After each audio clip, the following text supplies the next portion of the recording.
जय माताजी मित्रों, आज આપણે देखो नवा मजाનું કુંડું લાયા છે ચકલોને બાંધવા માટે અને આગળ પણ 4-5 કુંડા આપણે બાંધ્યા છે જો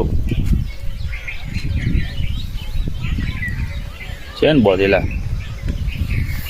અને આપણે એક બીજું નવું પણ લાયા છે કેમ કે ચકલીઓને ભાઈ ઉનાળો આવી ગયો છે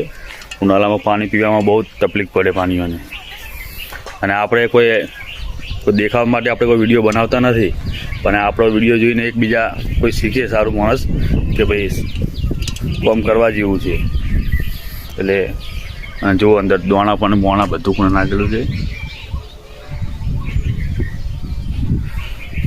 એટલે તમે પણ આવી સેવા કરો. જય માતાજી મિત્રો.